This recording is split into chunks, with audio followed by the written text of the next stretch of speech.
and welcome to the Wednesday episode of DB2. Heading into week 14. David Brem here with Daniel Butler as always. Butler, how'd week 13 treat you? Unfortunately, not too well. One in one league, but basically eliminated because everything that went wrong with everybody else. I was on the fringe, so even though winning wasn't enough, basically virtually eliminated unless we just put up the most ridiculous scoring week ever, which could happen. But we'll see. And then my other league, I lost for 3 straight weeks. I was the 1 seed. I am now at the 5 seed, but we clinched because there's no one that can catch us. The top 6 teams make it. So I guess it wasn't all bad. That's the big money league I'm in, so not too shabby. I never ask how your leagues are going, so I'll ask before I dive in. That's okay because there was a stretch of weeks that I didn't want to talk about it. So I have like one league I really care about. I have a dynasty league, which I'm not gonna say I'm trying to lose, but when I do, I'm not too angry about it because it helps my draft for next year.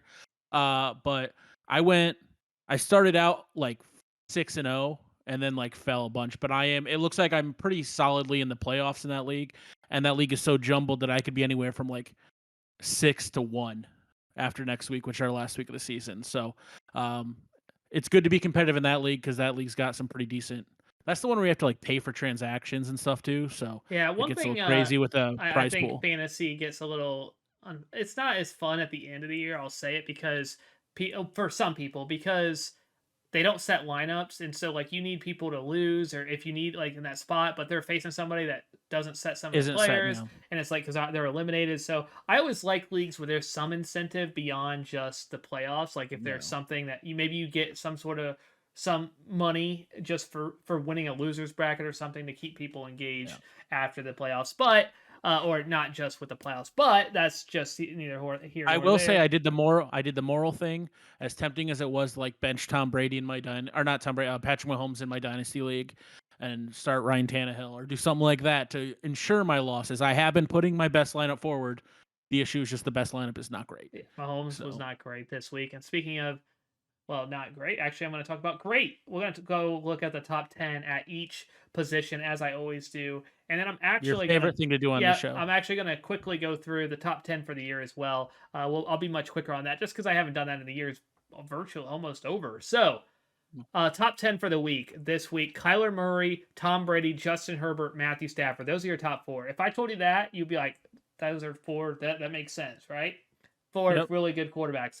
Number five, Zach Wilson. naturally. 6, Taysom Hill. I spoke highly. I'm a big Taysom Hill fan for fantasy. 7, Kirk Cousins. 8, Jared Goff. 9, Ben Roethlisberger. 10, Gardner Minshew. I don't know what happened from 5 to 10, but that is some weird names for Yeah, the eight, top nine, 10 ten are a position. little crazy. Goff, Roethlisberger, Minshew. So I won't Did it ask. hurt like a lot to say that? Like, did it hurt No, you a lot? honestly, I was happy to see the Lions win. Good job. Like last second, obviously the last second touchdown also got Yeah, Golf into the top 10 in fantasy, and I'm sure that's mostly what he was concerned about. Running backs. Javante Williams with absent of Melvin Gordon. Set obviously he was top 10 running back maybe. He ended up being top 1. He was the number 1 running back. yeah, David Montgomery had a huge day, and I think he actually had a touchdown that was overturned, so he could even had a bigger day, but I don't think I he think got in so. that. But he might have got in right after. I don't think he did though. Jonathan Taylor, 3. Josh Jacobs, I see him in the top 5. Leonard Fournette, always. I mean, he's been insane No, lately. Antonio Gibson again, big day. Sony Michelle since Henderson was out at 7. 8, Alexander Mattison. Obviously, that was not surprising with the workload they give their running backs. Devontae Freeman at 9, and Kenneth Gainwell at number 10, which is definitely a surprise thanks to a rushing touchdown and a handful of catches. yeah, I That's hate the Eagles like a lot. That whole si- that whole situation drives me Miles Sanders insane. was running back 15, so if you had him, you're not overly disappointed, I I know, but suppose. Wide receivers, Justin Jefferson, that guy is insane. Deontay Johnson had a huge day. Chris Godwin at 3. T. Higgins had a massive day for the Bengals. Cooper Cup at 5. What are you doing down there at 5? Amon-Ra slacker. St. Brown of Detroit, his first entrance into the top 10. Let's go. Keenan Allen at 7. He's a stud. 8, Russell Gage. Surprising. 9, Elijah Moore, who has also been just so hot lately, and Deontay Harris, who I think is suspended now, but he is number 10. Tyler Lockett just missing out on the top 10.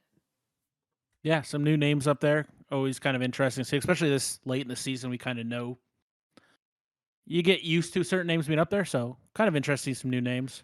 And then tight end. What a week for tight end. The number one tight end with 39.6 points, George Kittle. I was going to make up a middle name, but I don't actually know. I was going to say. So, George Kittle, 39.6, massive day. Dallas Goddard, also massive day. Would be number one any other week, pretty much. 28.5 points. But he's number two. Rob Gronkowski, another big day. I mean, we talk about this maybe when we get to Buccaneers, but he is currently tight end one on a points per game basis. I know he missed a handful of games, but not I not missed a Travis lot of games, Kelsey. too. It is Rob Gronkowski, number one on points per game. But obviously, Kelsey's been more valuable because he's got to be No, available. that's not what you just said. You just said you'd rather have Gronk. That is definitely not what I said. TJ Hawkinson at 4. Logan Thomas, unfortunately, with the injury, was number 5 for this week. Tyler Conklin at 6. Mike Gesicki at 7. Brock Wright of Detroit, of course, at 8. Evan Ingram at 9. Tyler Higbee at 10. So Lions messing everything up in these top a 10s. lot of the tight ends are names that you would think. No Travis Kelsey though, and George Kittle obviously going off was that sort of game is insane. Like obviously we've never seen Brock Wright before. If you played Brock Wright, well done with your 10.8 points. I'd like to borrow your time machine. Like, that's pretty impressive. Okay, real quickly, I'm just going to go through. These are going to be quick because there's all big names, no surprises. I'll just start tight end because I was already on there. For the year, number 1, Rob Gronkowski on a points per game basis. Travis Kelsey, Mark Andrews, George Kittle. Obviously, Kittle's missed a good amount of games as well. Basically tied with Andrews. 3 actually. Darren Waller, TJ Hawkinson. Your 6 studs right there. Dawson Knox at 7. Dalton Schultz at 8. Dallas Goedert at 9, and Mike Gesicki tied right there at number 9. So Kyle Pitts just missing out on the top 10. One of the more disappointing players, averaging about The start 10 has hurt points. him. Yeah, The start of the season hurt him. and I mean he's been up and down since. Like he hasn't been great. He has had some good days, but yeah, the start was really bad. Wide receivers, Cooper Kupp is 1, Deebo Samuel is well behind that, but 2, Justin Jefferson, Devontae Adams, Tyreek Hill. Antonio Brown is technically 6 on a points per game, but obviously he's missed a lot of time. He's only played 5 games. So I'll just say Deontay Johnson is 6. I have a feeling he's only going to play 5 games. Chris Godwin at 7. Keenan Allen at 8. Stephon Diggs at 9. And then Hollywood Brown, unfortunately, came down to earth, but number 10 with CeeDee Lamb just right behind him. And Jamar Chase, who has been not great lately, is outside the top 10 now. But we'll talk about these guys when we get kind to of tells you how great he was at the beginning of the season, that he still is in that top 10, like just outside that top 10. Yeah, running backs, Derrick Henry is, even though he obviously has been out at number 1, he was so far ahead, but Jonathan Taylor is right behind him, 0.5 point per game, and obviously you'd rather have Jonathan Taylor because he's playing right now, but Austin Eckler, Alvin Strong Kamara, analysis. Joe Mixon at 5, been a stud, Leonard Fournette and Christian McCaffrey tied for 6, obviously McCaffrey also out, Cordell Patterson, Najee Harris, who has actually been kind of a letdown the last few weeks, and then DeAndre Swift at number 10, running out your top 10. Behind them is Nick Chubb, who's missed a couple games, Ezekiel Elliott, Dalvin Cook, who's missed a couple games, so a lot of banged up guys. I mean, your big studs here are obviously Jonathan Taylor. I mean, Henry was early on. Yeah. Austin Eckler, Joe Mixon is probably, and even Leonard Fournette, both of those guys kind of two of the biggest guys that kind of you didn't expect them to even be, in the top 5, and here they are. So, yeah, I mean, other than Patterson, like I would say, yeah, Mixon and Fournette are probably the biggest Patterson surprises. obviously is like one of the biggest, maybe the biggest surprise of anybody this year. Quarterback Kyler Murray overtaking the number 1 spot. Tom Brady, Josh Allen. Josh Allen most weeks would have stayed would have been 1.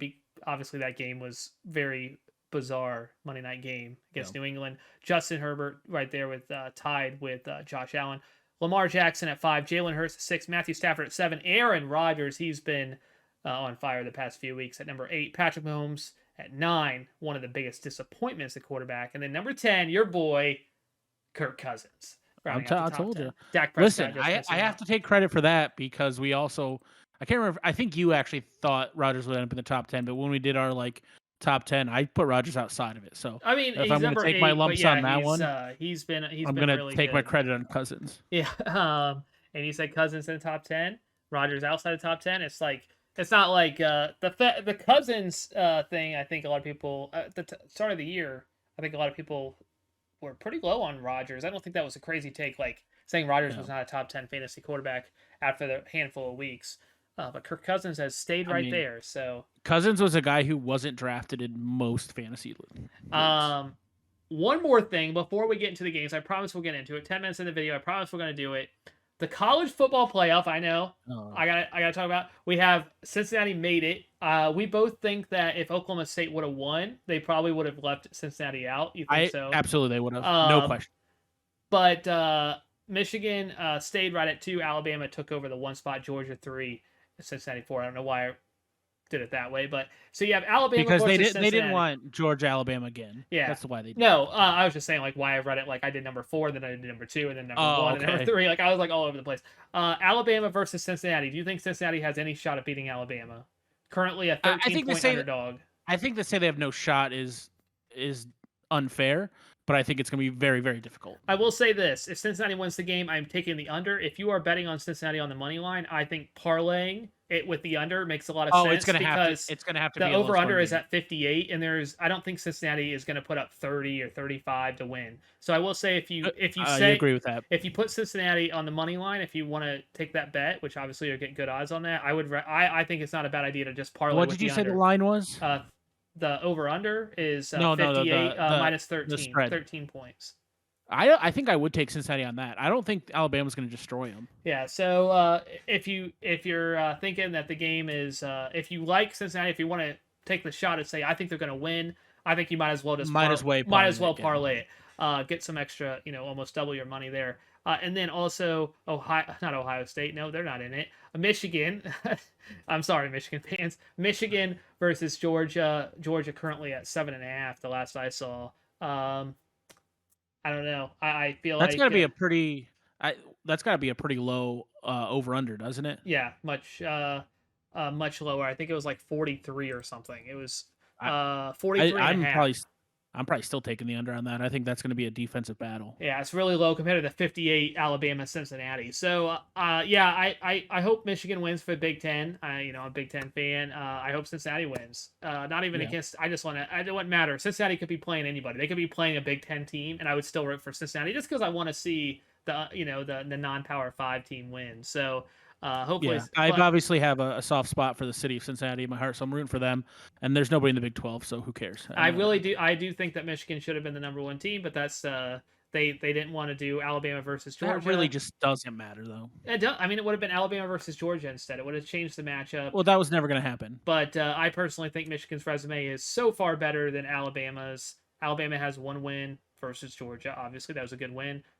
Michigan beat Ohio State, and then they destroyed Iowa as well as their other wins. Alabama really hasn't beat anybody. They almost lost to Auburn. They should have lost to a bad Auburn team. Georgia hasn't beat anybody. I mean, I know Georgia's a great team, but I'm just saying Michigan's resume is better. They should have been number 1. I know that's probably not a popular opinion. Much just doesn't matter. It would, because it would be Michigan versus Cincinnati, so we would be guaranteed to not see. No, because if they had done that, they would have put Georgia at 4. They would have. They would have did that. Yeah. I will say, 2 SEC teams making the college football final seems the most likely. I will say, if I had to bet money on just money line, I said 50-50. Yeah, I would take Alabama obviously, and I would take Georgia to beat Michigan. But hopefully they're good games, and the rest of the games don't matter. I think they're both gonna be pretty good. I think all the big games, they should all be good ones. Ohio State versus Utah. Utah's red hot. A lot of these New Year's Day bowl games should be a good college football slate. I really like it. So we might talk. Who knows what will happen when fantasy football is over? So maybe we'll talk about that. And because I love talking college football. I think it's fantastic. But that's not what we're supposed to be doing. We're supposed to be talking. Well, I don't know what we're supposed to be doing. We can do whatever we want. But we got to talk about some football. Obviously, I leave timestamps as well. So if anybody wants to skip ahead at any point, I got it all there. So Steelers against the Vikings on Thursday night. The Steelers coming off of a win against Baltimore. One of the weirdest teams. They've beaten Buffalo earlier in the year. They now beat Baltimore, who was the one Yeah. seed going in, and they're not a good team. It's not a good team. I can No. say that confidently. Deontay Johnson had a huge day, for sure, which really cemented me being eliminated from my playoffs because I needed somebody to lose. And Deontay Johnson said, "Nah, I got this. I'll go ahead and take this." So yeah, Pittsburgh right now. It's Deontay Johnson.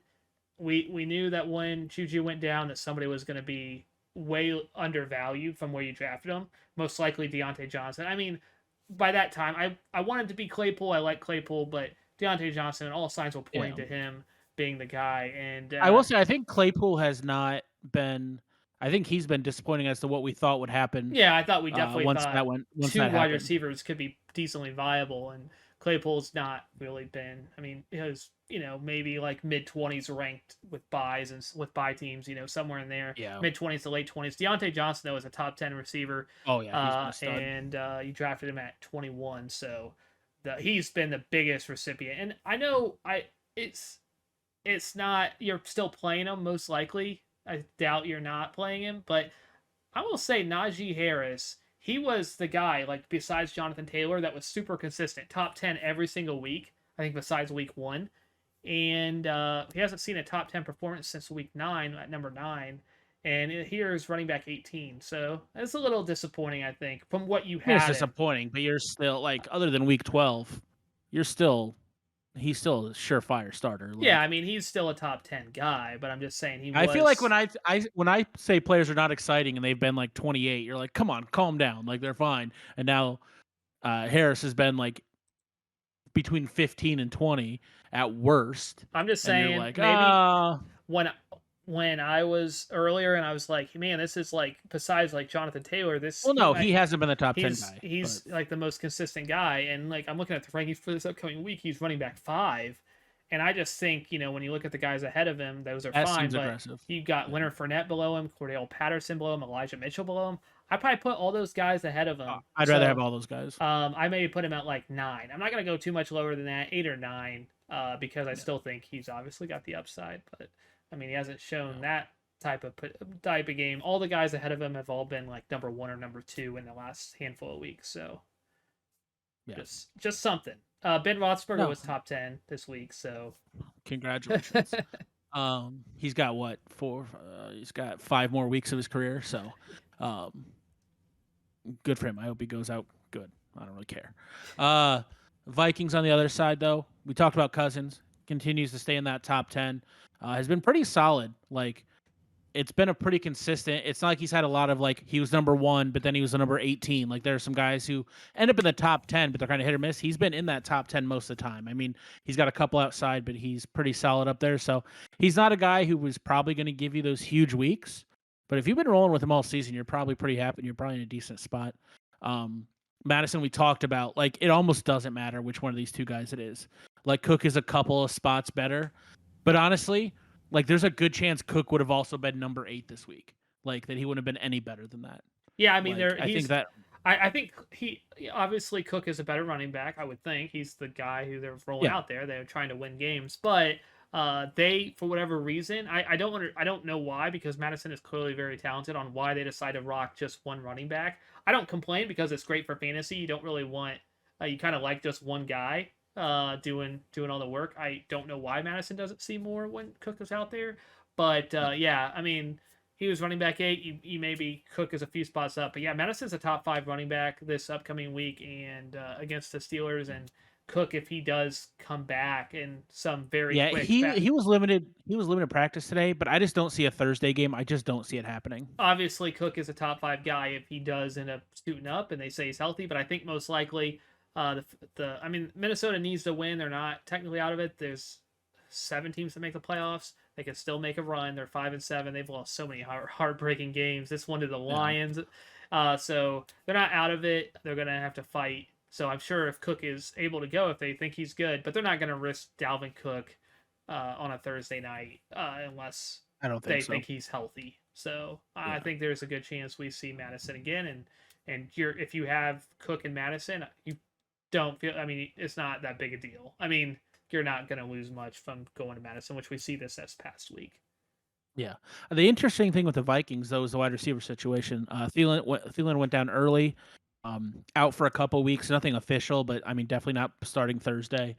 Uh, and we saw with Osborne playing most of that game as the number 2 guy. He played 92% of the snaps.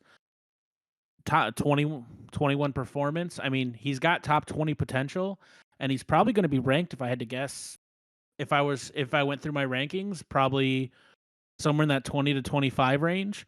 Like, has some serious value as the number 2 wide receiver in this offense.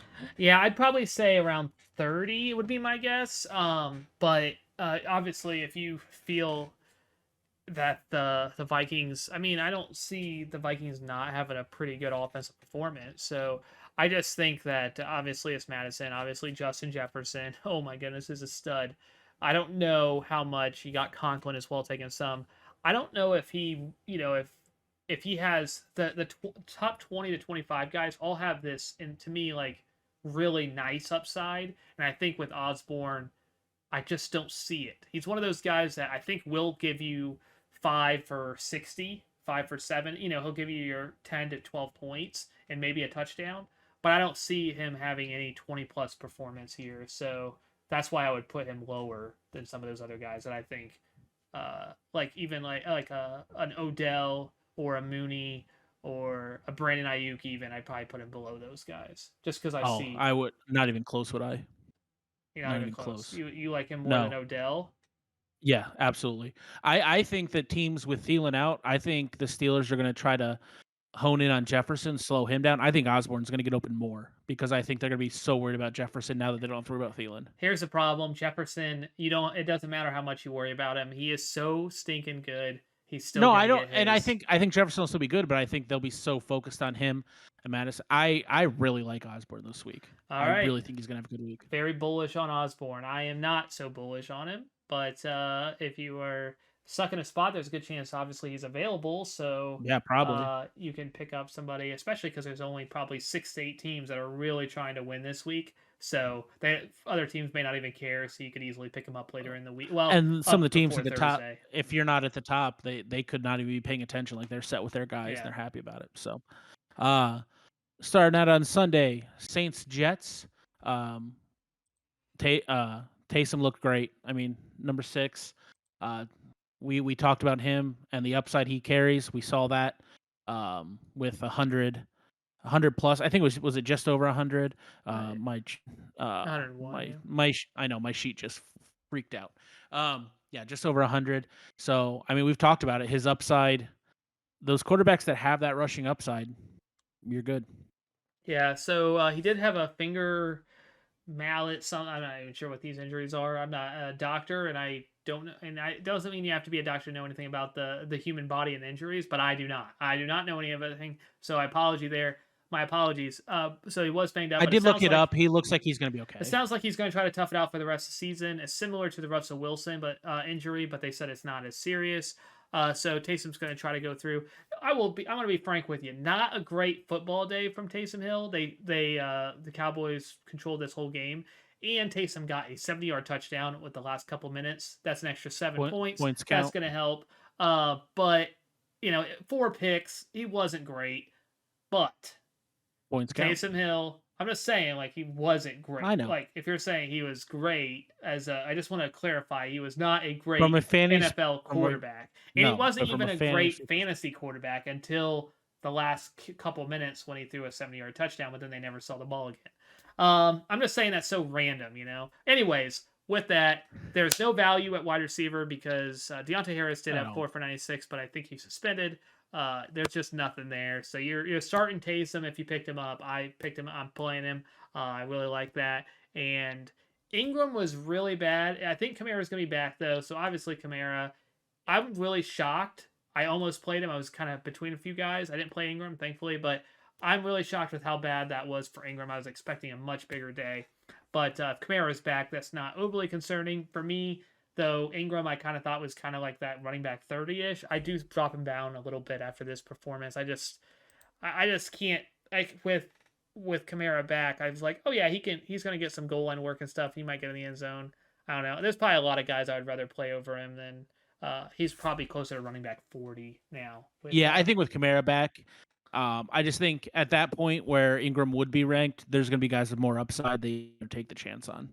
So I still think if Kamara doesn't play, which it doesn't look likely, but if Kamara doesn't play, I still think Ingram.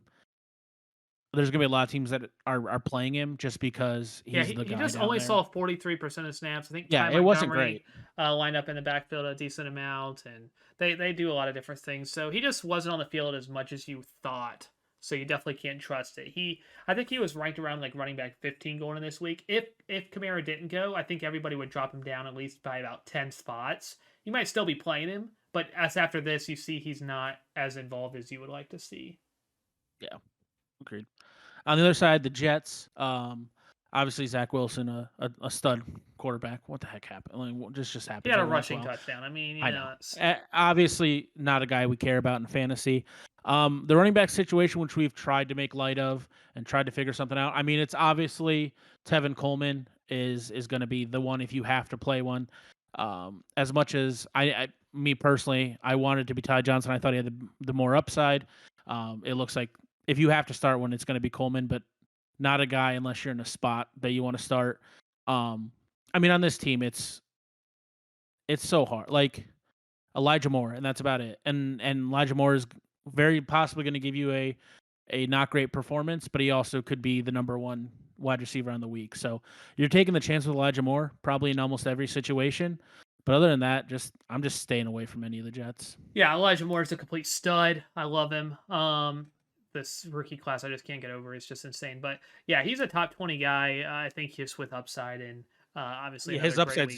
upside's So yeah, you obviously got. unlimited. I think you got to put him in the top 20. And yeah, I mean, I have Tevin Coleman and I picked him up a week ago, and I'm comfortably in the playoffs, so I'm not overly concerned. But I actually might be playing him this week. I'm like, there's nothing left, and I have Keenan Allen, who we'll talk about soon, who's got on the COVID list. So I have some, and so my flex is kind of so I might end up having to play him. I think he's a top 30ish running back. Obviously, you probably have better options, but there are situations in a 14 team league, which this is, or a 16 team league, or maybe even a 12 team league with depending on your roster, you might be, you might have to play somebody like a Coleman, and he might still be available as well. So if you Yeah. need somebody, I mean, he's better than a lot of these guys. At least you're expecting, 10 carries and a hand, maybe 5 catches, Yeah. 3 to 5 Like I catches. said, if you're in a spot, he's the guy, but he's one of those you're gonna try to avoid if you can. Falcons, Panthers up next.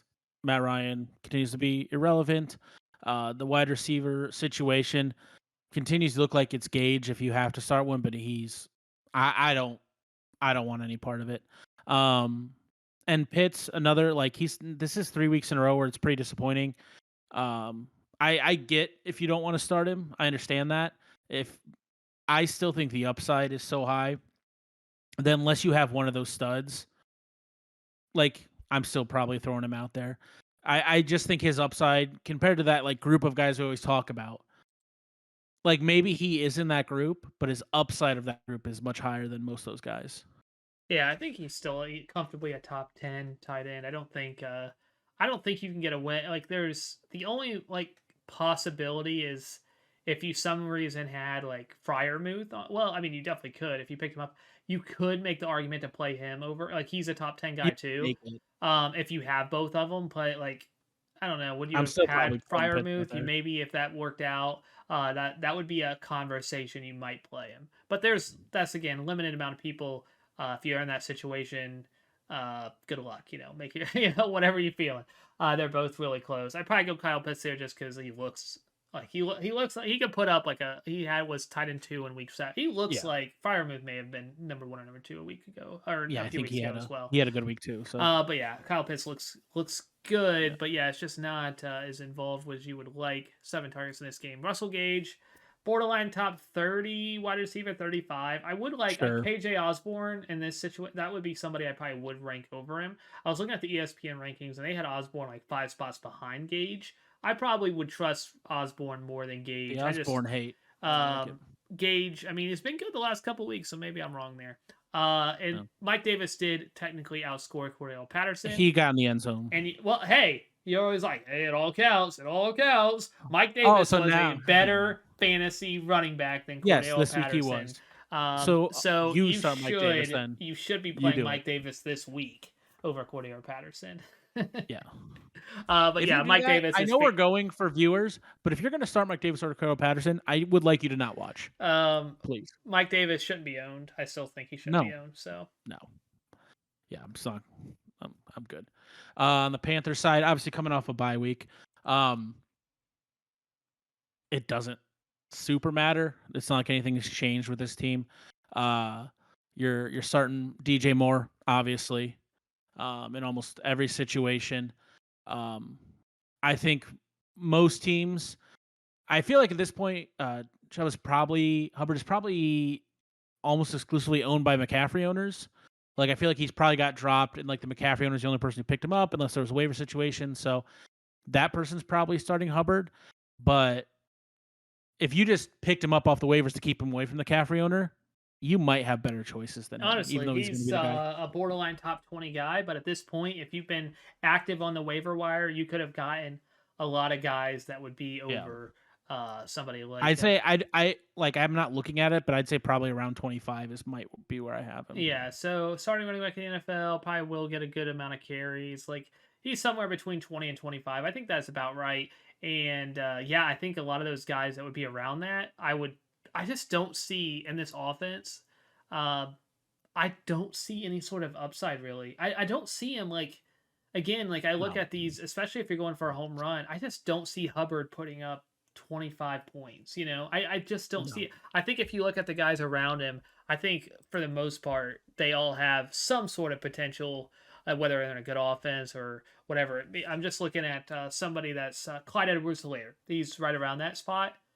You may not love it. You're at running back 2021, but he's more upside than he could the Kansas City offense. He could easily get 2 or 3 touchdowns. Devontae Freeman for Baltimore is a few spots. Looking at ESPN, ranked below Hubbard. Again, I would think that he has better upside. Jamal Williams in Detroit, if Swift doesn't go, more upside even off his oh for sure. If Swift doesn't last go, game. yeah, Even Kareem Hunt, who's the second running back in Cleveland, probably has more upside, and I might yeah, even play him over. That might, I I don't would. know. So I think I would. that's where you're kind of at, and I just think all those guys have more upside. So especially this close, if you're looking for a safe option, yeah, Hubbard will see the field. He'll get a good amount of carries. I don't know. I don't see any. He's not going to have. I doubt he'll have 2 touchdowns. It's hard to say. Everybody you're going to doubt has 2 touchdowns, but like he would have the least chance of all those guys around him. I think. Yeah. I will say it's tough to say. We were optimistic with what Cam could do. Obviously, week 11 he was great. Was terrible in week 12. Got benched. I still think as long as they announce he's the starter, which I can't imagine they're not going to. Like I can't imagine they're not going to start him. He still has that upside. So if you've been like floating around on quarterbacks and just kind of playing whoever you can get your hands on, and you have Newton, I would say I would hope you have a better option, but he still obviously has crazy upside. Yeah, just real quick, quarterbacks ranked ahead of him according to ESPN: Josh Allen, Kyler Murray, Justin Herbert, Patrick Mahomes, Lamar Jackson, Taysom Hill. You could have picked up if you did. Good job. Dak Yeah. Prescott, Tom Brady, Aaron Rodgers, Matthew Stafford. All 10 of those that are in the top, all owned, right? Unless if you got Yeah. Taysom Hill, he obviously great, but you would play him over him. Matthew Stafford was 10, Kirk Cousins 11 owned, Joe Burrow 12 owned, Russell Wilson 13 owned, 14 Cam Newton. So like you really don't have like unless you have one of those guys, and you might still over Russell Wilson or Joe Burrow might want to go with the upside with Cam. You're like, you know what? I need a 30-point performance. Russell hasn't really looked like Russell. Joe Burrow has been fine, but he's not going to put me up 30 probably. I'll go with Cam, and maybe I'll get a couple rushing touchdowns. I don't know. So again, whenever you have running quarterbacks, Taysom Hill, Cam Newton, even Russell Wilson, even though has been like any of these guys, they just have so much more value. Kyler Murray, why he passed for 120 yards or something this past game, and he was quarterback one. So Yeah. it's just the way fantasy works. Lamar Jackson, that rushing really just bumps up that fantasy value so much. Jalen Hurts, Yeah. another one. I don't like to give you too much credit, but I agree with that analysis completely. So, actually, speaking of Russell Wilson, moving on to the next game, Seahawks Texans. Russell Wilson, kind of where he's been in that like middle of the teens pack all season. Lockett had a very nice day. Metcalf continues to be disappointing. At least got back up into like the 30 range after some horrendous weeks leading up to that. Um, I think Lockett is, to me, these guys are almost the same. Like there's kind of, maybe you start them. They have I don't want to say opportunity, the chance to have huge weeks. But I mean, I'm starting Lockett because I have him in one league and I'm kind of forced into because of injuries. But he is not the Lockett we got at the beginning of the season. But I think he's probably a little bit better than what his overall season looks like. Um, Other than that, I don't know. Like, there's not a whole lot of, for an offense that feels like it should be really good, just not a whole lot of fantasy value in my opinion. Yeah, like running backs, like Alex Collins, I think is gonna play. But like you look at this running back situation, Rashad Penny had 10 for 35. He was on the field for 40%. Homer had the long run, so he ended up being a Yeah. top. But that's just one run, 30%. Adrian Peterson, there he is, got in the end zone. 11 carries for 16 yards. So it's like really none of these guys. Alex Collins, he hasn't been. So yeah, the rushing game, nothing there. I will say this: Tyler Lockett, or maybe it will be Metcalf. I have a feeling against the Texans. It's not like I'm not. They're both outside the top 20 rankings wise. These two guys, both of them, but I kind of feel like it's going to be Lockett this week. These guys have like number one wide receiver potential. This is the type of game I wouldn't be surprised. Seattle, maybe they get kind of back into Seattle. They're still Russell Wilson, Tyler Lockett. They're great players. This is not a great Houston Texans team. They just got beat 31-0 against Indianapolis. This could be a game I think that Seattle kind of just destroys Houston and just kind of like, we're gonna pass all over you and there's nothing you can do about it. I think I think the possibility is I there, think yeah. I'm gonna say this is Lockett is gonna have a like his top those first 2 weeks of the season when he was insane. I think we might see a Lockett game like that. I'm just trying to bring it because that's one I need to like to shoot for the stars on one of the leagues, and Lockett I'm definitely starting over Hopkins, even though Hopkins is ranked above him in most spots. Starting him over Hopkins. I don't think Hopkins has that upside. Starting him over maybe even Pittman. We'll see. I'm not sure on that. We'll see. But yeah, definitely Lockett. I mean, I would definitely start him over Pittman Because he's on a Pittman's not bye. playing. Yeah, I will probably start him over Pittman. I would Right I would when I said recommend that, it. I'm like, I'm pretty sure he's on a bye. Yeah, I would recommend starting over Pittman. Don't remember seeing him in the rankings. So, on the other side of the ball is the Texans. I know Cooks had a pretty decent season, but I think he's fallen into that. If you're in a pinch, you can start him, but I don't think there's a single Texan you want on your fantasy team. Yeah, I mean, Brandon Cooks is now not maybe it's like borderline top 30 receiver. He's fallen quite a bit. And Terod was really bad in this game, got banged up, but he was bad before that. Davis Mills, I think, will get the start in this game.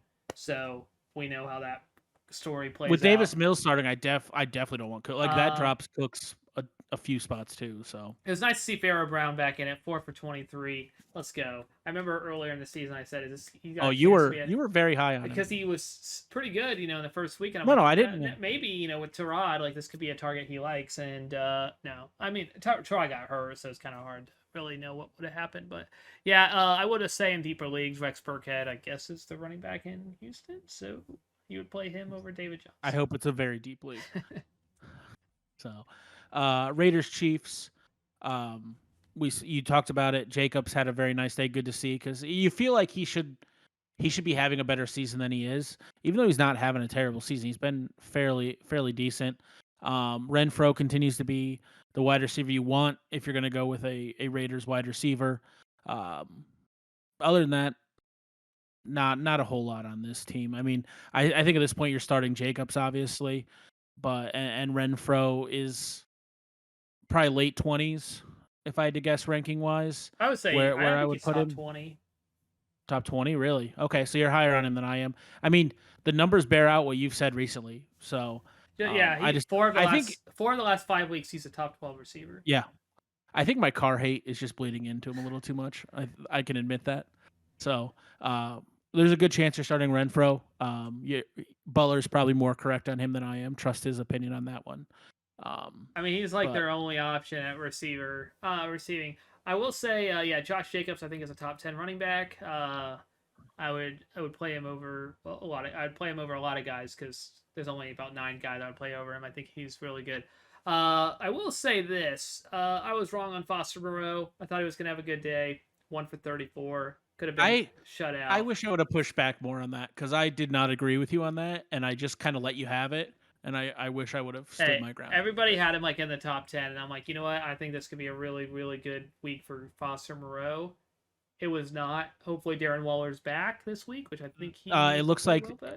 But he and the Raiders are optimistic. okay. Is the best they've got. And if Darren Waller is back, I do think he's a better tight end than Foster Moreau. I Breaking think that's news. correct. Yeah. I think he is okay. I think Kelsey still has to be tight end one, but after you get past tight end one, Kittle, Andrews, Gronk, Waller, they're all in that same boat. I would say Yeah. those 4 are in a tier, but it's Kelsey, and it's not even Kelsey by much. Like you don't even. I mean, honestly, I always thought Kelsey's always been like a tier by himself for a while now.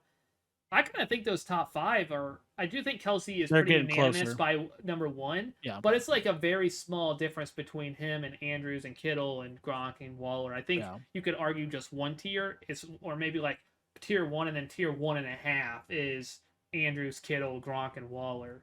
I would say. Yeah.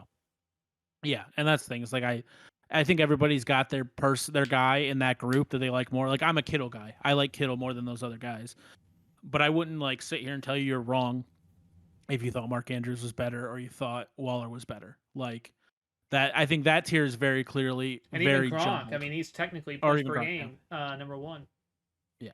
So um speaking of Chiefs, look at that. We're just all about the transitions today. Um Mahomes, another like sub sub good. I don't even know what word I was looking for there. A not good performance. 17. It doesn't matter. Like we keep saying these bad performances, but then week 10 he's number 1. Like he's still 7 on the year. I think he fell to like 9. 9 on the Yeah. year. Um, but I mean, you're not in any situation benching Mahomes because when you bench him, then he's going to be number 1, and then you're going to look like a fool. I mean, technically, by ESPN's rankings, I don't think I could do it though. But ESPN No, says I couldn't. that Taysom Hill is a better play than Patrick Mahomes. I do think Congratulations. Taysom Hill is a top 10 quarterback, but I think he probably is 10, and Mahomes might be 9 or 8. I would Yeah. put him below. I don't think I could do it. And that's one of those things. If That's like, would you trade? We talked about that. Would you trade someone for Aaron Rodgers or whatever? Like when they were like better, or would you like say you thought Taysom Hill like in the rankings for rest season? You're like, if he's a starter, you would rank him above Patrick Mahomes. Are you gonna rock Taysom Hill? Do you trust that more than Patrick Mahomes come playoff time? I don't think I can do it. Even if I if you like, do, you have the biggest stones I've ever seen. Just just gigantic stones. Because I'm not willing to look that stupid. I'm just not like the chance of looking stupid on that is so high that I can't do it. So, um, running back situation looks like it's going to be. I mean, the carries were not even in any way, but points wise, fairly close this week. Um, I don't know really what kind of analysis to give. I think Edwards-Helaire is still the guy you roll with if you have to, but you don't love this running back. So you haven't loved it all season. Like Williams had some really nice days. Hilaire's had a couple of okay days, but with them both out there, I don't think you love either one of them. yeah, I think. I mean, I mentioned this with Hubbard earlier. I do like Edwards-Helaire more than him, just because I think there's more upside. I think Yeah, he could easily have 2 or 3 touchdowns. In this all not easily, but easily as a lot of players, I guess. If you're gonna get it with this offense, maybe he gets in. He had 3 catches in this game too. Darrell Williams had 3 for 60. That's why he was up there in points. But Mahomes was not great in this game, and he was really salvaged just because he had a rushing touchdown. I mean, that's the only thing that kind of saved his day, but it wasn't great. Yeah, so I think Clyde Edwards-Helaire is borderline top 20. Darrell Williams probably 10 spots below. You're probably not starting him. Clyde Edwards-Helaire, decent chance you have to throw him out. It depends on your team. yeah, I will say, yeah, Kelsey was a disappointment, and overall, I'll just real quickly say this. I saw this on Twitter saying is Travis Kelsey one of the biggest disappointments on the year because when you got him, he's like he's not very different from those points per game basis mhm, than any of the other tight ends, and you expected him to be well above like most of the group or everybody really. I personally wouldn't go that far. I think when you get No. I know you might have used a first or second round pick on him. You're getting the number one tight end for the year, for the whole year. He hasn't There's missed also a anywhere. lot of other first or second round picks that you could have whiffed on that you Yeah, whiffed way worse. either whiffed or now injured. So you'd rather have Yeah. Kelsey. Now I obviously can't predict that, but you can't really call him a bust when he's tight end one. But I will say No. a little disappointing. This I game think that's crazy. obviously was disappointing, and the whole offense was disappointing against Denver. They got the win, but uh, the defense for Denver played really well, and this offense has not really looked itself pretty much all season. There's been some hit, but we'll see if they can get it right in this game. Yeah, I keep telling myself they're gonna figure it out, but It is they're a running out of time. it is a divisional game. Maybe the Raiders will, obviously they're going to come to play. I mean, so we'll see. Yeah. Ravens Browns up next. Lamar Jackson outside the top 10 this week, but I don't think anybody's even remotely concerned with him. Freeman continues to be the running back you want. Had a top 10 day. That's a second top 10 in the last 3 weeks. And it had another top 10 back in week 9. So looks like he could be a decent start going forward. Definitely looks to be the guy there in Baltimore, which is good because they've had a lot of guys this season at the running back position. So for the first time, you could reasonably comfortably start a running back in Baltimore. Yeah, I mean he's looks like a solid play right there. Top borderline top 20 guy. I think makes a lot of sense. Yeah, been 2 of the last weeks uh top 10, top 9. And Yeah. going back to week 6, I mean he was 6 and 7, he was both running back 22. I mean, he's been No. inside the top 22. I know it's an arbitrary number, 5 of the 7 weeks. So, again, given that, I think that makes sense. He would be a top 20 back based on those numbers. And yeah, he had 70% of snaps in this game. Clearly, he's on the field. And Yeah. honestly, with all the running backs they've had, I'm shocked that Adrian Peterson has not played for the Baltimore Ravens. It seems like that would have been a guy that would have played for the The Baltimore season is Ravens. not over. The season's not over. It could definitely happen. Hollywood Brown 5 for 55 has been not as good as he Fell was early off. in, but still, I think he's wide receiver 11 now in the year, but still obviously having a great year. Yeah. And the upside is there, and I think in most positions you're gonna play him, especially with some of the injuries and some of the guys who have fallen. I think you're still.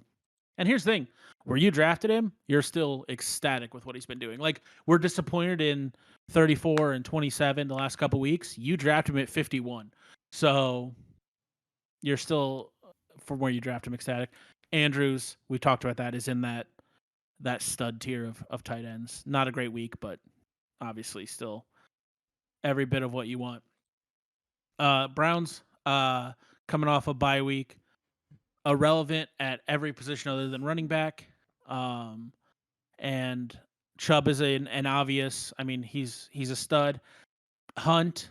It'll be interesting to see. Hunt did technically about what Chubb did. It was a weird game in week 12.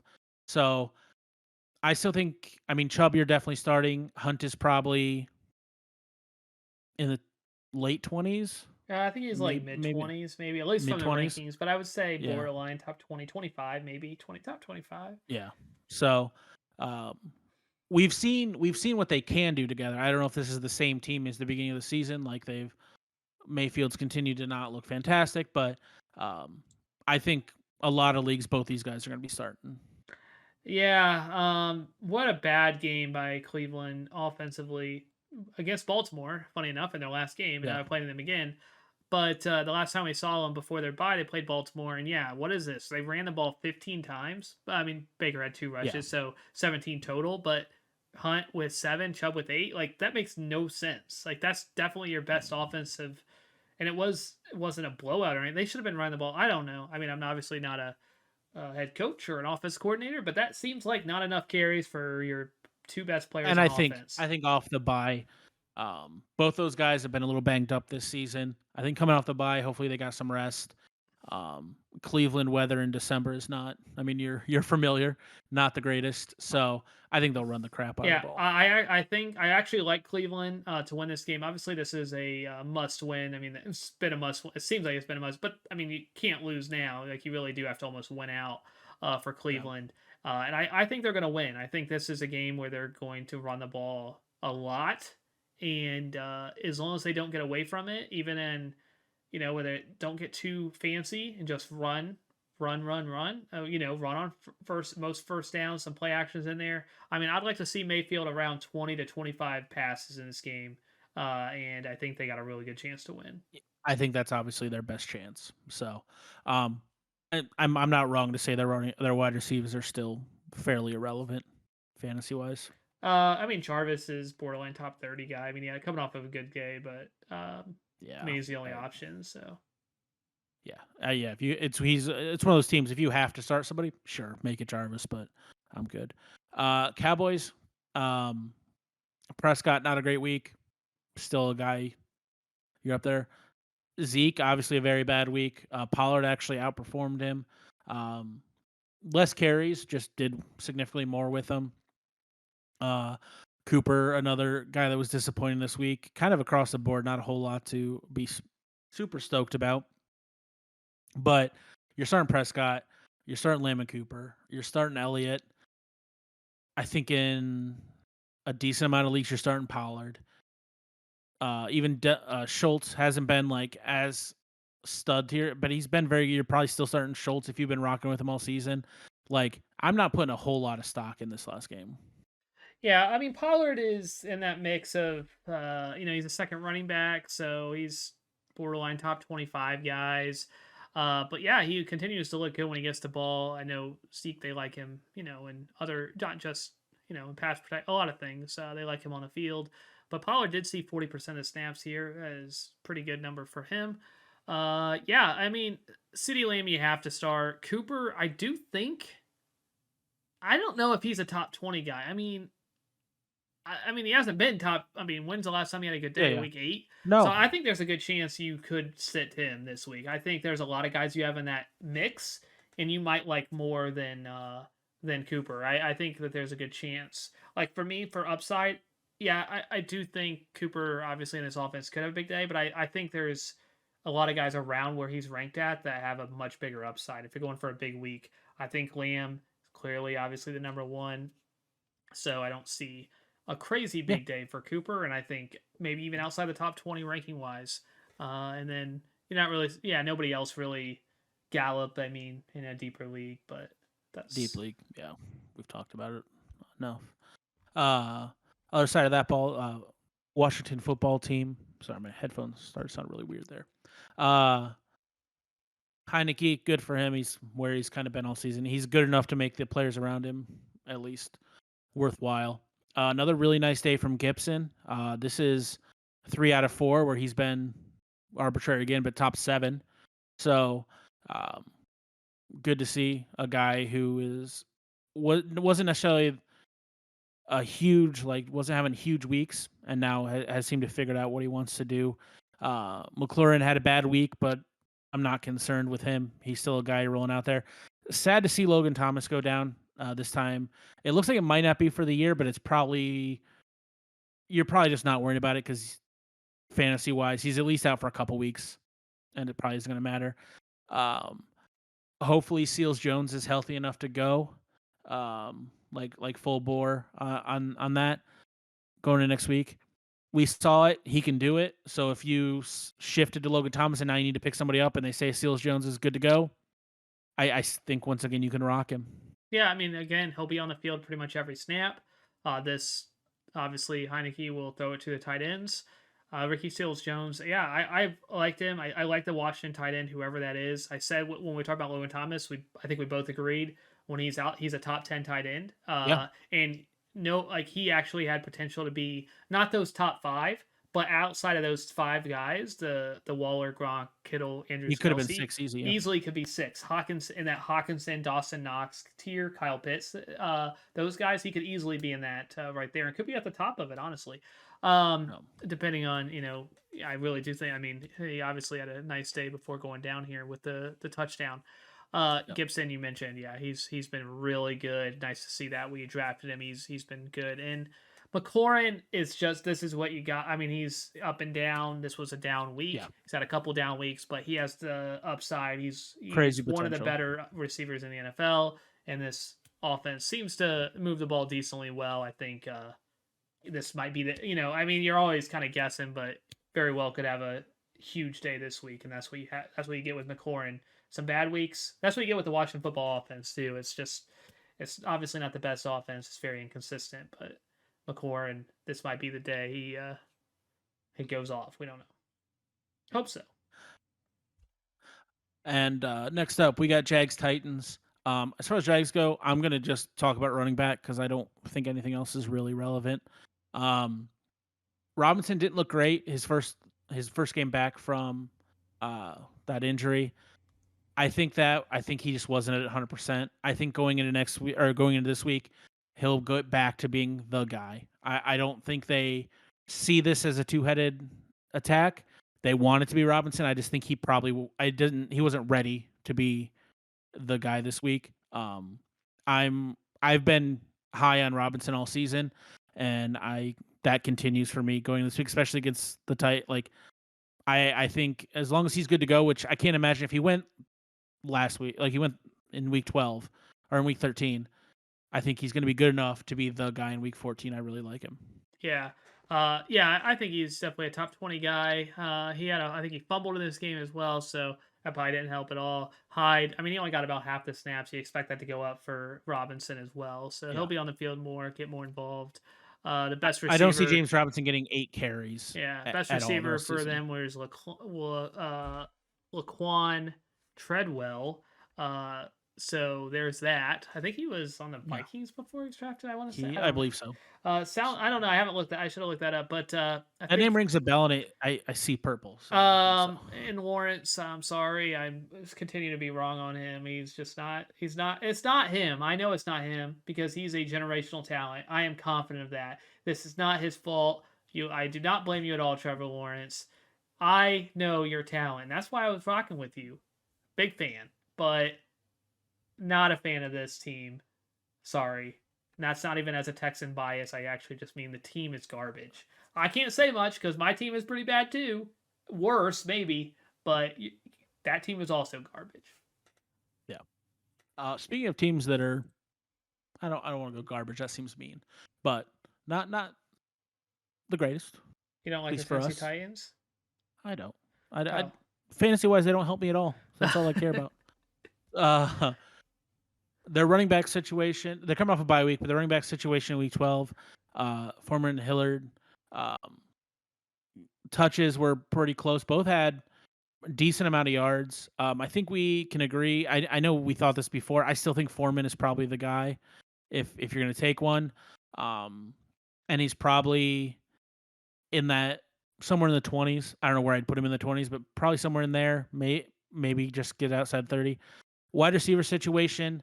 Once AJ Brown went down, Julio Jones does look like he's going to come back this week, so he could have some value. I know we talked pre-show. I might be picking him up just because of injuries and things I have to do. But Julio could have some decent value, but nothing you're crazy excited about. Yeah, I mean, you're probably not playing Julio unless you're really desperate. Which you could be. I mean, again, he's somewhere probably in the 30s. Running backs, I think you're flipping a coin. Honestly, you're right. You're completely right though. Top 30 borderline. I think that's about where you would rank them. And I honestly think they're right next to each other. I wouldn't be surprised if you ranked them if they were actually like 29 and 30, 30, 31, 31, 32 or something. They're basically a Yeah. coin flip and rock with whoever you. I think I would lean Foreman as well, but Hilliard obviously coming off. I mean, they both had huge days rushing. I mean, Yeah. Hilliard only did on 12 carries and had the touchdown, but He the had a 68-yard touchdown. yeah. Hiller was helped by that. He had almost 70. But yeah, Foreman looked good. I like Foreman, former Texan, so of course I'm a little biased there, but I will self-admit that I am biased. It is because he was a Texan, and I do root for him. And I think he went to the University of Texas. I'm not a University of Texas fan, but again, he's a fan favorite, so I liked him. Giants Chargers. Um, you all in on the Mike Glennon train? Yeah, I didn't think so. All right. Saquon continues to be remarkably disappointing. Did crack the top 20 this week, but I mean that's not where you drafted Saquon to be. And Booker was 25. So a lot more even than I think most people expected this to be. Definitely preseason, but I mean even now, like we knew Booker had some talent, but he's taken quite a few of those reps from Barkley, and when Saquon hasn't been doing that great anyways, and now he's losing reps, it starts to get concerning. Yeah, I mean, Barkley getting what 75% of the snaps, something like that. I don't think the snap, even the reps are a concern. I think it's just obviously usage when he's on the Yeah, field, but also just I mean, it's not a good offense. There's not a ton of no. upside. You drafted him at running back 7. I mean, I stayed away. I was like, there's no way I'm touching him in the first Yeah, I didn't round. touch But him, if but like obviously I wouldn't say anybody he's not undraftable. If he would have fell in the second round somewhere and I was there, I'm like, okay, I think there's the talent there. But yeah, he's been outside the top 20 for rankings this year, and really hasn't had any sort of. I don't remember any performance. I don't have all of it going back to week 1, but I don't remember any performance of his that was great. So, no, but you're still probably ranking him in the top 20, I think, borderline top 20, but that's borderline. about where he is and not No, even remotely close to where you drafted him.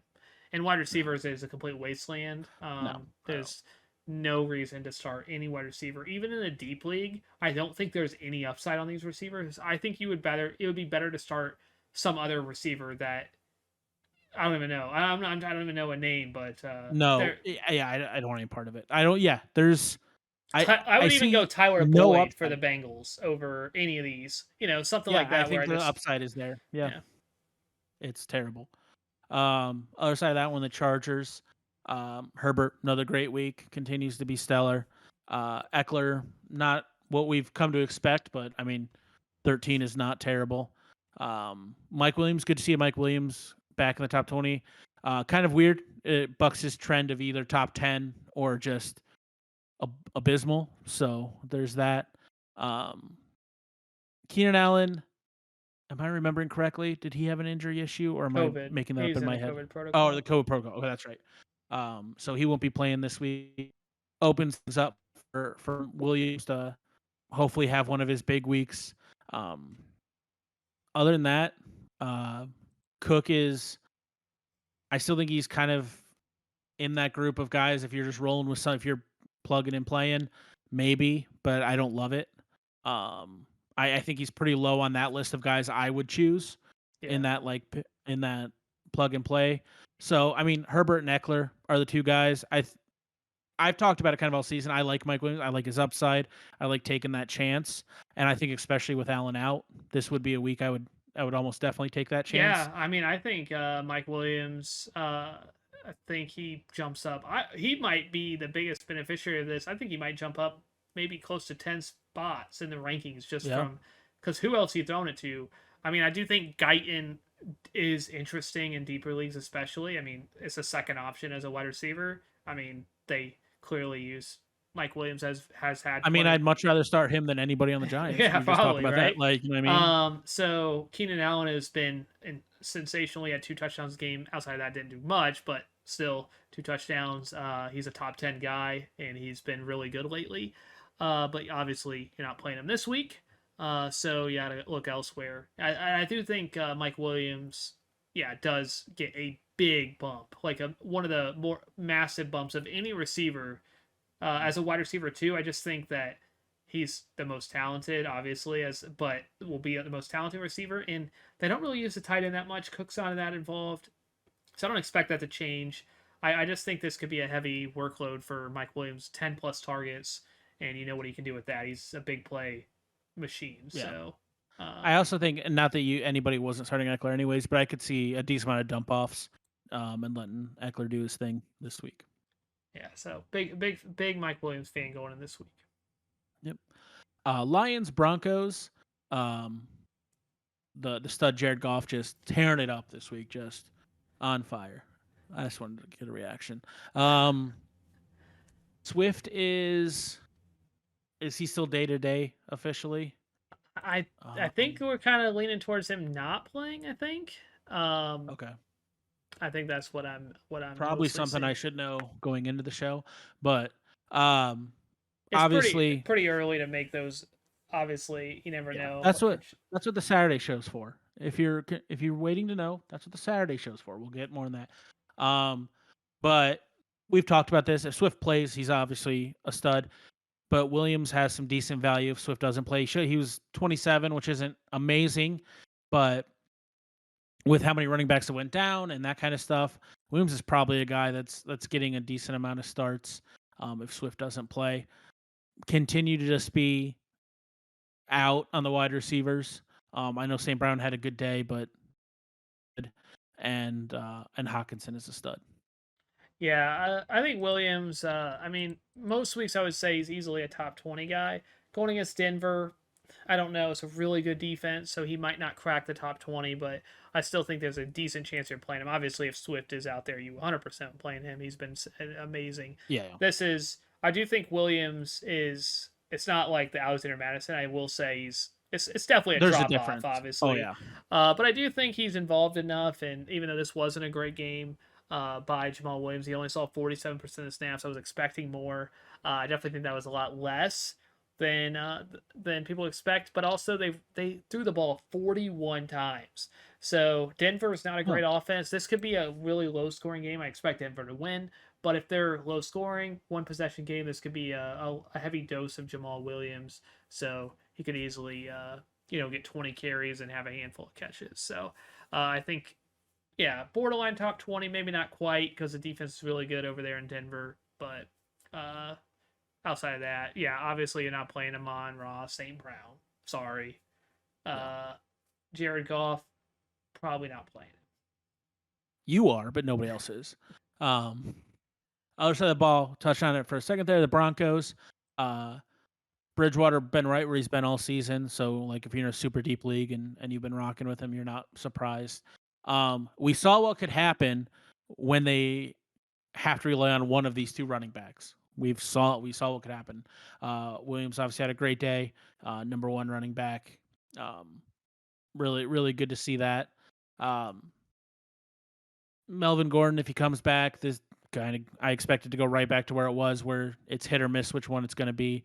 But they have now proven that if it's only one of those guys going, you're good to go with that. So happy to see that. Judy cracked the top 30. We've touched on this. If you're starting one, I think it's Judy. I don't love it, but if you are, and Fant, in my opinion, is in that group of plug and play with a lot of upside. Yeah, he's obviously not been great for a while, but you No, he hasn't, but still gotta probably throw him out there. There's not better options out there, most likely. Yeah, I will say Javonte Williams after this week. I do think he has separated himself from Melvin Gordon, especially Melvin Gordon coming out of injury. yeah, I do think Williams will be a handful of spots ahead of Melvin Gordon. It's basically been a coin flip up until Melvin's been out. But yeah, Javonte Williams running back one, so he was insane with especially the receiving is really what I mean. He was 23 for 102 in the rushing game, but it was 6 for 76 and a touchdown in receiving. yeah. So if they're going to dump it off that much, obviously, great value. And Jerry Judy probably not even in the top 30. He's the best option here. Cortland Sutton, Tim Patrick. Like I like the wide receivers. We've talked about them. Just not a good quarterback play. So I don't think you probably are playing Jerry Judy, which you said. Like he's the best, No, but it's not great. no. It's good. Uh, Game that got flexed to a later time slot. 49ers Bengals. Uh, 49ers. Garoppolo. Congratulations. Elijah Mitchell. 13. Another nice week from him. Not the 3 that he had, or the 8 that he had earlier, but you're extraordinarily happy if you have Elijah Mitchell right now. Just couldn't be happier. Um, Kittle's a stud. Um, Other than that, like I don't. Are you starting Ayuk or you're not starting Ayuk? Are you? I mean, he's the number one guy. Well, Samuel, if Samuel's back, obviously, Well, yeah. then he's the top guy, and Ayuk is. I mean, he's a high upside guy. Yeah, Elijah Mitchell, top 10 running back for sure, no doubt about that. Uh, Debo Samuel, top 10 wide receiver if he's healthy, if he's out there, 100%, no doubt about that. Ayuk, uh, I don't know. I mean, again, I do think there's some high upside there. So I like that. He's obviously got some insane talent, could put it together. But I mean, I think there's I think there's probably 30 receivers I could name that I would rather start over him. So I would say probably Yeah, gonna get away from him. But yeah. he's somewhere And I around will say there. the news as of right now doesn't seem crazy promising on Debo this Okay. week. So, And George uh, Kittle, you start him. He's good. I mean, yeah, I've made it very clear in my opinion he's the number 2 tight end, but that whole group is so close, doesn't matter. But I love George Kittle. So, um, Cincinnati, Burrow continues to be right where he is, a deep league play. He touched on that to like, there were a couple weeks there where you're like, is he going to crack his way into the top 10 and be like a standard league starter? But I think he's going to have to be deeper leagues right now. Mixon fell off, had 4 just outstanding games together. Fell off a little bit in this one, down to Did get 25. banged up as But well, so he had to yeah, leave for a little bit. yeah. So still a guy. I mean, you're ecstatic with what he's been doing. Higgins had a great day. Chase continues to be much lower than he was. Fell off a little bit. Um, he is now. I think. To me, he's still late teens, in my opinion. But I could just be not realistic on Jamar No, Chase. I It's mean, I think possible. almost unanimous. I think I see a lot of people in the top 15, top 12. So I don't think Okay. that's crazy. I personally, I thought I was kind of crazy. I thought so. Like ESPN, I think has him at 11. Pretty much everybody has him around that spot. I feel like that's too high. I love Jamar Chase. The upside. I do This too. game The could have upside's been crazy. way. But we would be not even be talking about this if he had a wide open touchdown. Would have been a long touchdown. Bounces out of his hands. He's 3 yards ahead of the defender into the defender's hands, so it counts as a pick for Burrow. If you're a Joe Burrow owner, probably so sick because you're like, instead of getting, I lose a point or two depending on how much you, instead of getting, the 5, well, it would have been more than 5, 7 Yeah. points on that play, and obviously Chase would even got more. You lose a point. It's like doesn't seem fair. So yeah, Chase with the drop there should have been Yeah. a long touchdown. We wouldn't be having this discussion if that would have happened. Chase has that upside, so I do think there's no one really that has his upside besides like a few guys. So Yeah. that alone probably puts him in the top 15 or close to top 15. But I probably would Mhm. put him lower than a lot of those guys that ESPN actually has. Like Mike Evans is below him. I put Mike Evans above him. Yeah. Even Terry McLaurin. I don't know. Maybe I wouldn't not because McLaurin's been up and down too. But I will say this: T. Higgins is only a few spots below him. He's been really good, and Yeah. this duo of Chase and Higgins is maybe the second or third best receiving duo in the league. I mean, I know it's not the best because I'm going to say Godwin and Evans is the best. Um, Yeah. and you could even say Cup because how good he was in Woods when Woods was out there, but now Woods down. He's Yeah. kind With of out Woods of out. there. Yeah. But yeah, I With mean, Woods there, that was clear cut. Like that would duo you was say would you infuriating. rather have okay, so you have Jefferson and Thielen, you have uh Deontay Johnson and whoever the second one is. So I don't think that would count. No. And then you have Godwin and Evans and Yeah. Well, Chase obviously. and Higgins. And I think you could honestly make the case because of young and big play potential. You could make the case they could be number one, but I think they're probably number two, at worst number Yeah. three duo in the league, which is pretty good Yeah. if you're I talking think I'd about probably still. franchise I'd lean quarterback, Jefferson Thielen, but a yeah. franchise quarterback, a running back that is playing out of his mind, and a top 2, 3 duo wide receiver. I mean, the offense is obviously looking bright for the future. Yeah. So, like we said with Chase, like I agree with everything you said. With Chase, it's a weird situation though because he's not like he hasn't been bad enough to bench him. Like, that's not what we're saying. He's just not going to be the for a while like the number 5. Like Yeah. right now, he's just not ranked 5 anymore. So dropping down to rank 15 really doesn't do a whole lot. Like it doesn't really change a lot of decisions. So uh next up we got Bills Bucks. Um Josh Allen, not a good day for him. But Can't blame him. I mean, yeah, that was there was. I mean, that was. you were almost gonna have to bleep again because I almost went into like natural mode to call it what it was, but it was not good. So It yeah, was this a game it was a show of a not it great. was. It was. I'm trying to be good and not make you have to bleep things out. So, yes, it was one of those shows. Obviously, Allen still a stud. Running back situation really bad this week. Continues to be in a place where I just trying to avoid them at all cost. Because I don't know. I don't know which one you'd want. I have a weird soft spot for Moss, but I don't know why I have that. But if I had to, Breida also had a great day in week 12. I Is just it stay because you away. think of Randy Moss and you think that It they're might. somehow There's a decent possibility that that's all it you're like, is. oh, Randy Moss, I liked Um, him. Zach yeah, Moss, okay, yeah, sure. yeah. Diggs, you're obviously starting him. He's a stud. Knox has been fantastic this season. Beasley and Sanders have been what they've been. Deep league plays at best. So not a whole lot of like news as when it comes to the Bills. Yeah, I mean, I think Singletary, Moss, both outside the top 30 running backs. I think there's a lot of Yeah. guys I would start over them. I just don't see any upside here. Plus, they're going against Tampa Bay, who is a stout run defense anyway. We'll see Yeah. if Buffalo can bounce back. Again, I don't blame the off.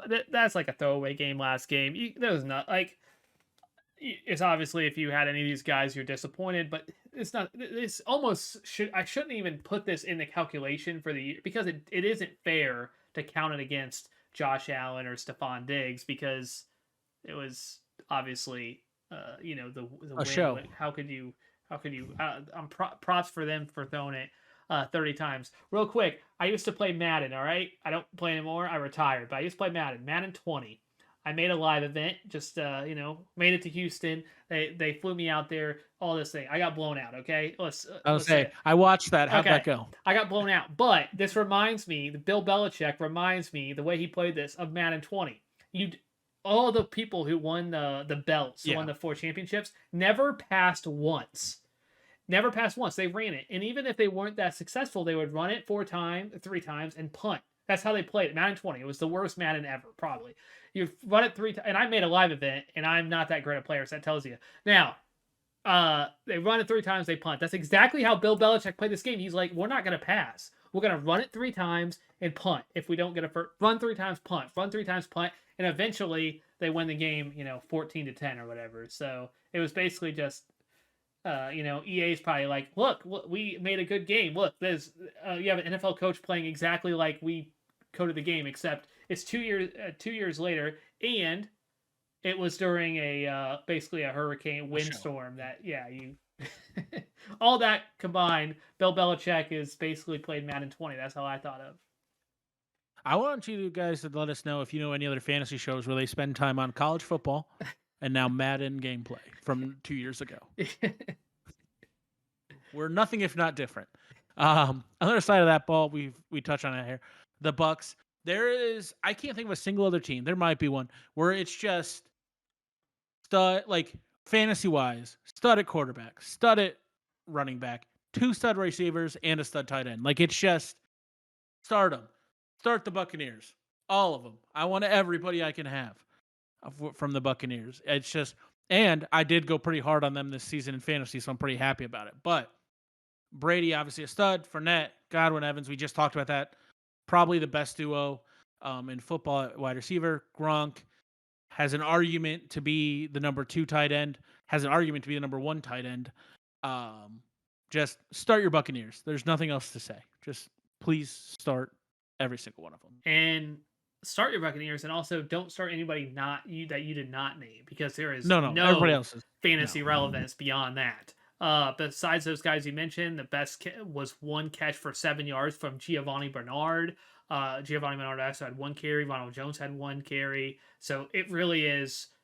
You have two wide receivers, a running back, and a tight end, and obviously the quarterback. There's no other options. 0 fantasy. There's 0. They won't be ranked anywhere inside the top 50s or anything. There's no one else, as long as Antonio Brown's not out there, that they're going to throw the ball to. Mike Evans had 10 targets. Chris Godwin had 17. Gronk had 8. Fournette had 8. That's who they're throwing it to. No one else. Yeah. Bears Packers. David Montgomery. Do I need to say anything else, or? I almost think we could just say David Montgomery and just move on. Okay. Yeah, Montgomery is a top 10, top 12 guy. I say a lot of guys are top 10, so I'll say top 12. But yeah, I would say 12. I would say 12, 15, somewhere in there. Yeah. Cole Kmet, 3 for 41, no 7 targets. Congratulations. Packers coming off a bye. Aaron Rodgers proving at least me wrong on top 10 for that season. Had another great game in week 12. Dylan looks fantastic. Um, I mean, you don't need any analysis. Devontae Adams is a stud. It's Rodgers, it's Dylan, it's Well, Adams. I think Aaron Jones, like, I think I would. I mean, I don't know if he was like banged up or something, but it seems like unanimously from all rankings, Aaron Jones is well above AJ Dillon, so they're Really? expecting that to go back Okay. to Aaron Jones. So I I think feel that's gonna be closer than you think. I bet I'm a big AJ Dillon fan. I don't love either because I want to see it, but you kind of can't, you know. So you'll Yeah. have to make that decision. I feel like if you drafted Aaron Jones, especially, you're I mean, yeah. probably you have to roll him out there because I mean they have him as a top 10 running back. I just feel like Antonio Gibson, who's below him, Josh Jacobs, David Montgomery, Nick Chubb, all of those guys, I would definitely go over Aaron Yes. Jones. And then maybe one, even probably Zeke and Javante will. I mean, I'm much lower on Aaron Jones. I think you are too. AJ Dillon, I'm a big fan of, so I think that hurts obviously Aaron Jones' Well, here's the value thing as well.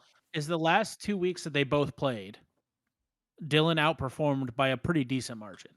Yeah, and I don't we Like, don't have the box scores. It could have been a touchdown or so, but that's obviously if he's getting the goal line work too, that could be it as well. So they were 50-50 split on this snap count, so I don't understand the disparity between their rankings. that seems And crazy to me. I don't know. I just don't know. I think that AJ Dillon is really good, and I think the Packers think he's good too. So No. I don't know I why this I is the Sunday night football game too. I mean, I guess that's just what I mean. I guess it's a rivalry, but It's a rivalry. this You isn't get it's competitive.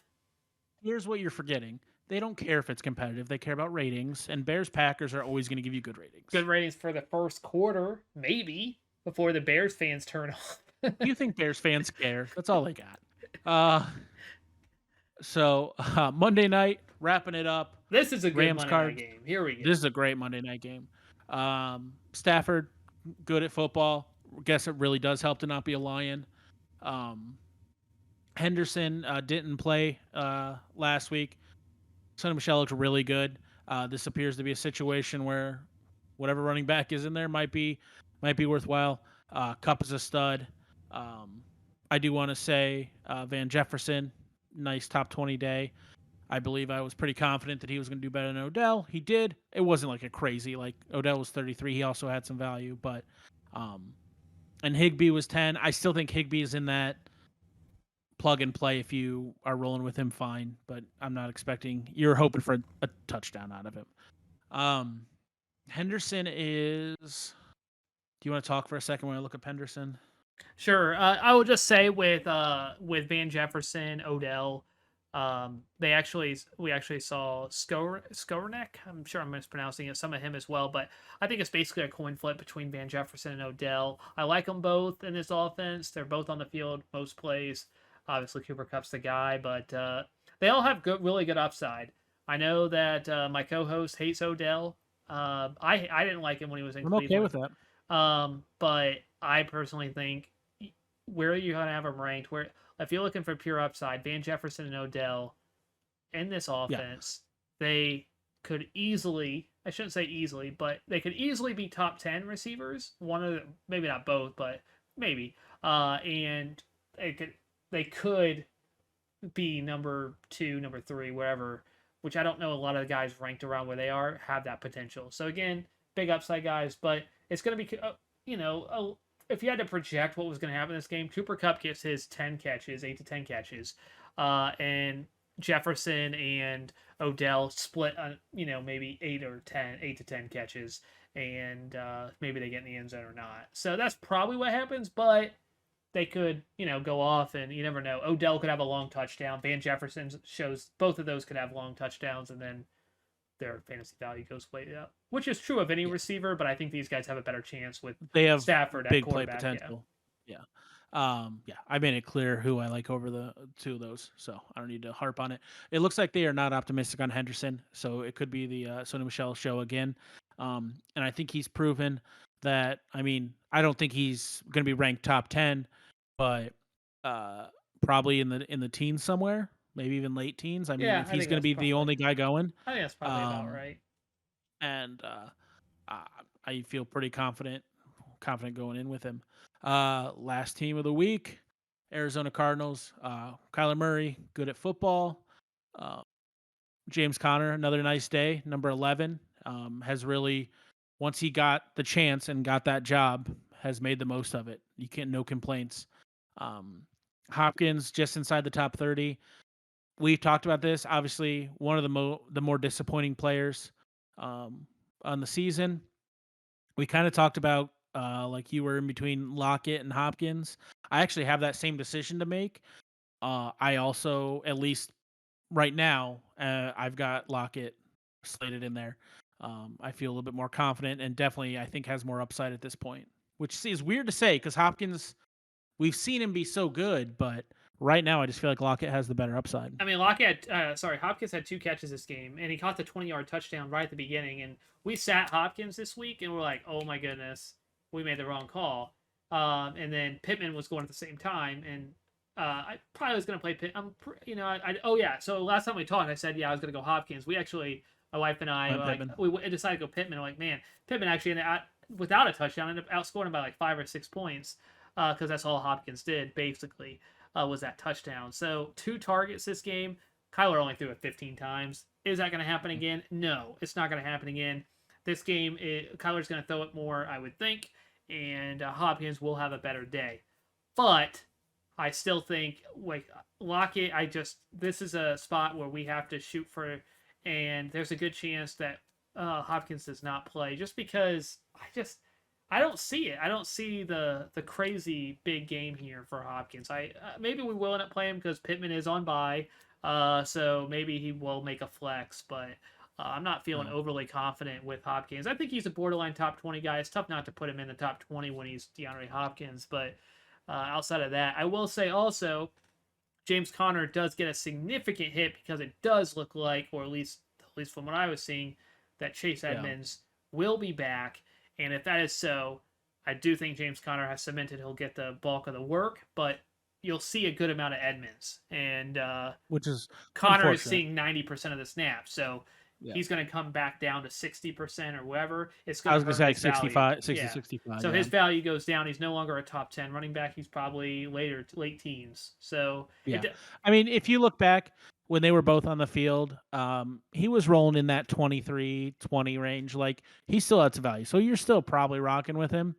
I think Edmonds has less value than he did before he got hurt. Yeah, for sure. They kind of had equal value, and I just think the way things have panned out with him gone, I think Conner takes. I think Conner's going to bump up from where he was, maybe like you said, mid to late teens, and I think Edmonds is going to fall maybe to 25. Yeah, I think that's about perfect actually, and it was leaning towards Conner before he got injured. Conner was continuing to outperform him most weeks over the course of until Edmonds got out. So I think even if they were both playing, assuming I don't have the rankings, but I think Conner was ranked a little above him pretty much every week up until that injury. I think, and then now I think it's probably closer to somewhere between 7 to 10 spot difference with Conner being the number one guy. We'll see though. I mean, obviously I wouldn't be surprised if Edmonds has a really good day here. He could break a touchdown. He could have 6 catches, and that could be the difference. But I would expect Conner to get the goal line work still, and I think you got to rank him above him because of that. Absolutely. 4 teams on bye this week: Colts, Dolphins, Eagles, Patriots. So I will not be starting Pittman. Yep. You will not be starting Pittman. That's probably a good call. Definitely some studs on there. I mean, obviously quarterback wise. Mac Jones, Hurts. 2 of 3 for 19 yards. So Dude, the amount of things online I saw people like, I was down by 1 point and I had Mac Jones going, and like they lost. Like that's awful. I feel that's just, you hate that. I don't. Sometimes I enjoy seeing those. I'm like, oh, that's like an interesting situation. That one just hurts. Like that one's just no fun for anybody. So sit those guys. Last week of bye weeks, we get back to a full slate starting next week. I'm guessing, I think most of my leagues, and I'm guessing a lot of leagues, this is the final regular season game. So if you need that last win, good luck. Good luck to everybody. Everybody likes to have a win going into the playoffs. Hopefully a lot of you are already locked in. And next week we will be talking full slate of football and ready for playoff fantasy football. Hopefully, I know we both looks like we're going to be in it, so that'll be good. And we will be back on Saturday with injuries. We talked about them. Some of those were day to day. Hopefully, with some clear ups. If you made it this far, thank you. Hit the like button, helps us out a lot. Subscribe if you haven't. Putting out at this point in the season a couple episodes a week. If something crazy happens or something interesting, we will throw an episode out there. But we will be here on Wednesdays and Saturdays. Anything else you got for him? If you could just do a little prayer, I need to outscore a couple people in my league. Either one, it doesn't. I have two choices. All right, I need to outscore them by close to 100 points this week to be able to make the playoffs. My team is probably the second or third best team in the league. Really good. Two great running backs, wide receiver core, really good. Have Taysom Hill at quarterback, so kind of got lucky. Decent. We have Travis Kelsey. It's a really good team. Really like it, but we need a 100-point difference this week, so we're gonna need about 200 points probably from just go a little prayer for that. That's what I'm gonna hope for. ESPN has us at a 2% chance to make the playoffs. I like our chances. I say it's at least 3%. We're gonna go get that. So go root for us there. I didn't tell you who all my players were, but just root for my team, Daniel Butler. I think all God I will think get all the we message. needed to know. I think all we needed to know is that you have a 2% chance. I think that's really all we needed to know. Anyways, thank you so much. Yeah, like, subscribe, comment, all that stuff does help us out. And you don't even see the dislikes anymore. I did notice that on YouTube. So hit the like though. I just that makes us feel good. If anybody dislikes it, we can see it, but other people can't. So you'll never know. Yeah, so at that point, you're only hurting Butler's feelings. Yeah, really. Like, that's all It's you're a doing. personal attack. But thank you so much. We'll be back in a few days. Have a good one. Good luck. See ya. See ya.